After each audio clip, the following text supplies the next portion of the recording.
Bismillahirrahmanirrahim. Alhamdulillahi rabbil alamin. Allahumma salli wa sallim ala nabiyyina Muhammadin wa ala alihi wa sahbihi ajma'in. A'udzu billahi minasy syaithanir rajim. Ya ayyuhalladzina amanu taqullaha haqqa tuqatih wa la tamutunna illa wa antum muslimun. Amma ba'du. Hadirin sekalian, dirahmati Allah, diberkahi Allah, dan senantiasa mendapatkan pertolongan dari Allah Subhanahu wa Ta'ala. Amin. Di malam hari ini kita belajar satu makna yang tersirat dari bulan dan puasa Ramadan. Jadi dari bulan Ramadan dan tentang puasa Ramadan.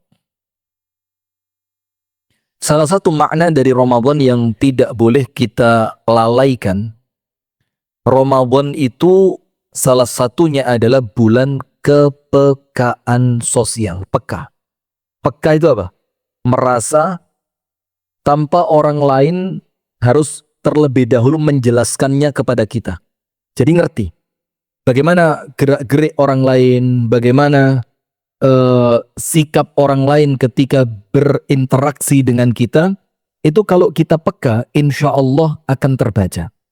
Nah, kepekaan ini salah satu di antara hikmah puasa adalah ketika kita merasa lapar, ketika kita merasa haus, ketika kita merasa tidak nyaman beraktivitas dalam keadaan perut kita lapar, tenaga kita berkurang, bahkan terkadang kita sendiri merasa tidak nyaman dengan aroma mulut kita, maka pada hakikatnya kita pun merasakan yang sama untuk orang lain. Itu namanya peka. Jadi kita merasa orang lain pun tidak senang kalau mereka kelaparan. Orang lain pun akan susah beraktivitas ketika mereka dalam keadaan tenaganya tidak maksimal karena kurangnya asupan. Nah, kepekaan ini yang diajarkan pada bulan Ramadan. Maka kalau sudah keluar dari bulan Ramadan, kepekaan itu tidak muncul, maka antum kehilangan satu makna dari Ramadan. Ada beberapa kisah di sini dan saya ceritakan sesuai dengan waktu saja. Karena saya sama Takmir kasih waktu 7 menit saja. Ya yang tadi itu. Harus ya, baru mulai suruh berhenti. Baik, saya di tempat lain itu ditunggu-tunggu loh. Di sini tok baru mulai suruh berhenti itu. Masya Allah.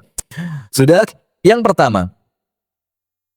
Antum pernah mendengar tentang sahabat Nabi yang bernama Abu Hurairah radhiyallahu anhu, atau nama aslinya Abdurrahman bin Sakhr. Abdurrahman bin Sakhr. Kemudian oleh Nabi Muhammad dikasih julukan Abu Hurairah. Karena Nabi Muhammad pernah melihat Abu Hurairah itu gendong kucing. Maka Rasulullah bilang, "Anta Abu Hir, kamu ini bapaknya kucing." Terus Abu Hurairah mengatakan, "Demi Allah, nama yang Rasul berikan jauh lebih aku cintai dibanding nama yang orang tuaku beri kepadaku."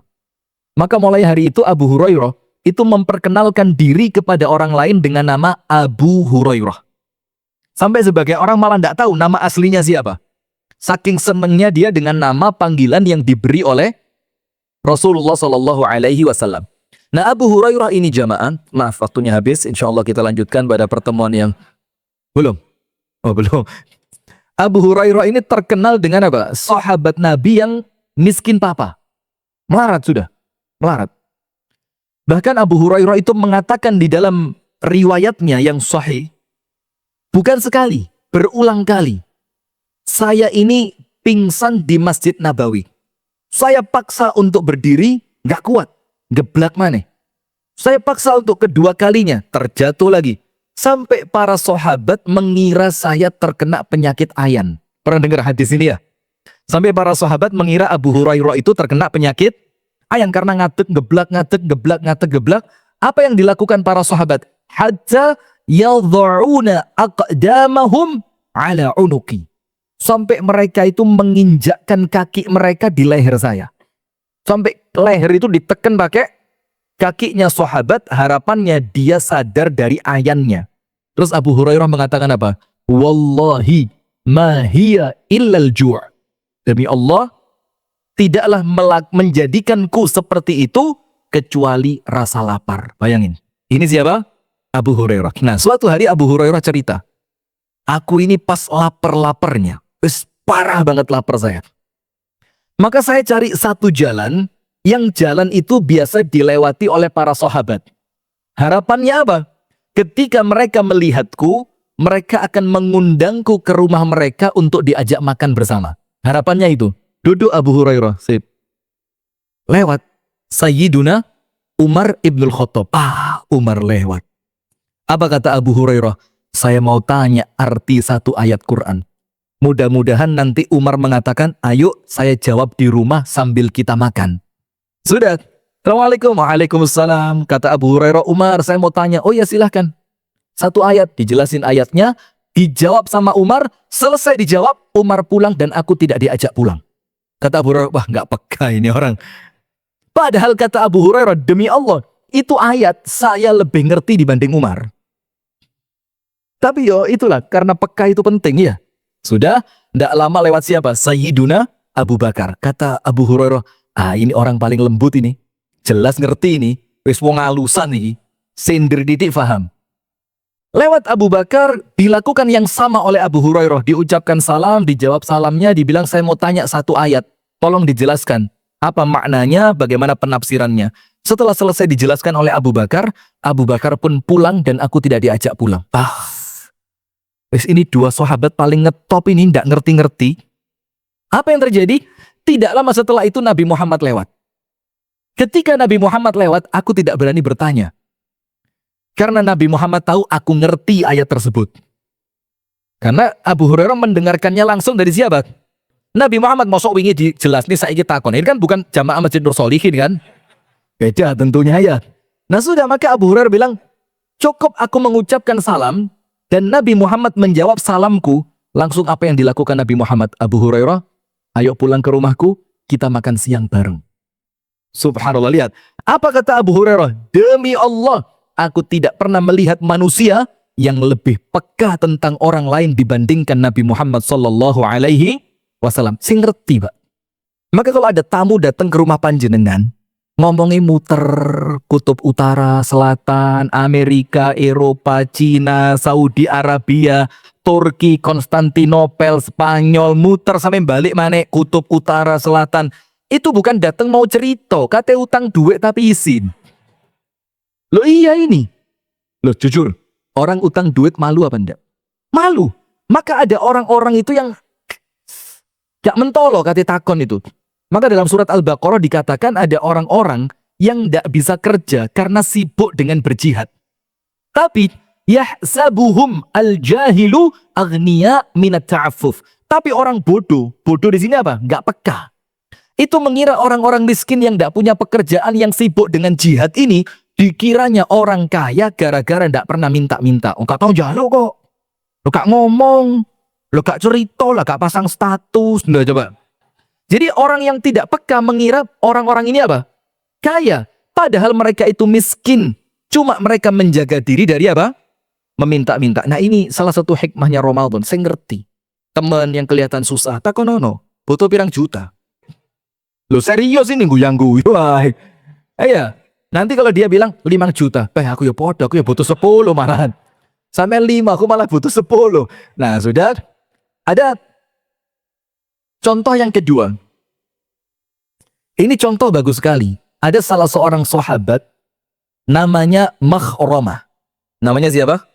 Makhramah radhiyallahu taala anhu. Makhramah ini masuk Islamnya terakhir-terakhir. Setelah Fathu Mekah kemudian ke Madinah, Makhramah masuk Islam. Sudah, salah satu kebiasaan Nabi itu kalau habis datang utusan dari negeri lain, itu kan mesti dapat hadiah. Hadiahnya macam-macam, yo unta, yo emas. Dan kali itu Nabi dapat hadiah kain. Dan para sahabat ngerti, Nabi Muhammad kalau habis dapat tamu utusan dari negara lain, hadiahnya pasti dibagi sama para sahabat. Hari itu hadiahnya kain bagus banget. Maka setelah utusan itu pergi, sahabat Nabi ngelompok. Ngerti, tum-tuman ini. Ngerti, ya kayak kita ini. Pokoknya waya tum-tuman ngelompok kabeh. Waya kerja bakti hilang di absen. Fulan sakit Pak Guru. Fulan yang kedua ikut orang tua ke rumah sakit Pak Guru. Subhanallah. Setelah para sahabat ngumpul, Nabi Muhammad betul dibagikan kain itu sampai habis. Kain bagus. Setelah kain itu dibagi sampai habis, Rasulullah nyimpen satu untuk dirinya. Untuk Nabi SAW dilipat, disimpan, kata Rasulullah, sudah ya, tersisa satu untuk saya. Kalian semua sudah dapat. Ternyata Makhromah ini telat dapat berita. Langsung anaknya dipanggil. Ya Bunai, ta'an. Nak, sini. Ayo kita ke rumahnya Nabi. Nabi barusan dapat tamu, bawa kain bagus, kita minta bagian. Anaknya bilang apa? Pak, telat. Sampun, telat. Niku pun dibagi, wow, siang tadi sudah dibagi. Ini sudah menjelang maghrib. Kata Makhromah, sing penting budal. Jaluk Nabi. Sudah berangkat, sampai di depan rumah Nabi, ternyata betul. Para sahabat sudah habis, tidak ada lagi pembagian, dan kainnya pun sudah habis. Maka Makhromah berdiri di seberang jalan rumahnya Nabi. Terus anaknya itu disuruh apa? Nak, kamu panggil Nabi ke sini. Coba. Anaknya bilang, Pak, kuali. Kita yang datang ke Nabi, bukan kita panggil Nabi untuk datang ke tempat kita. Apa kata Makhromah? Jangan khawatir. Yang saya kenal beliau itu Nabi yang tidak tinggi hati. Subhanallah, baru anaknya mau jalan, Nabi Muhammad menghampiri mereka. Ini loh Pak, peka Pak. Jadi kalau ada orang maju, mundur, maju, aja dinteni, hari ini para. Jangan ditunggu, jemput bola. Itulah orang Islam. Jangan sampai mempermalukan saudara kita dengan kalimat utang duwi. Itu loh Pak, joko ati itu loh berat. Nah sudah, Nabi Muhammad datang dan Nabi Muhammad tahu Makhromah butuh jatah pembagian kain. Apa kata Nabi Muhammad? Dikeluarkan kainnya Nabi. Makhromah, tak tunggu kamu dari tadi. Ini kain sengaja saya simpan buat kamu dari tadi. Subhanallah, padahal itu kain untuk siapa? Untuk Nabi. Dan Makhromah gak melbu hitungan, telat. Tapi Nabi Muhammad bilang apa? Ini kain saya simpan dari tadi untuk kamu. Bayangin. Bagaimana senangnya seorang sahabat yang bernama Makhromah ini, yang telat bakal tidak dapat kain, malah dikasih kain jatahnya siapa? Nabi. Nah itu loh peka. Nah semacam ini jamaah yang harus dimunculkan di kalangan kaum muslimin. Lihat keadaan teman kita. Jangan cerita, lo gak jaluk. Lo jaluk iku isin. Lo gak ngomong. Ada orang-orang yang lambin itu gak kuat digawe. Ngomong nyileh. Jaluk. Tulungono. Itu ada orang yang gak kuat. Nah maka dengan itu ada satu hadis penutup. Wallahi la yu'min. Diulang sama Nabi sampai 3 kali. Demi Allah tidak beriman. Siapa itu? Man bata syab'ana wa jaruhu ja'i'. Orang yang tidur dalam keadaan kenyang sementara tetangganya kelaparan. Itu tidak beriman. Artinya di sini bukan tidak beriman kemudian imannya 0, tidak, tapi apa? Tidak sempurna iman seseorang kalau dia enak-enakan sing penting aku warek tonggoku sakarepe. Padahal tetangga itu seharusnya bukan tanggung jawab kita kan? Dan kalau dia tidak ngomong, kita tidak tahu kan seharusnya lepas tanggung jawab. Nah tapi sama Nabi Muhammad kita diperintah untuk peka tadi. Keliling didelok, subhanallah. Kelihatannya kok anaknya mau sekolah, orang tuanya pekerjaannya belum mapan. Ini waktunya mau Ramadan. Nah itu peka itu yang kemudian menjadi ciri khas orang-orang yang beriman, yang mereka itu bersaudara. Baik jamaah sekalian, saya sudah di WA 3 kali sama Pak Yahya. Oh wes tak towo iya. Baik jamaah sekalian, jazakumullah khair wa barakallahu fikum. Nanti tolong kalau saya jadwal ceramah lagi Jumat depan, Pak Yahya diamankan dulu. Sementara ditaruh mana gitu, aman gitu. Dikunci di kamar mandi, lu tegone, masya Allah ya ndak ya. Dan insya Allah besok subuh saya kajian di sini. Besok subuh saya kajian di sini dengan tema sebentar.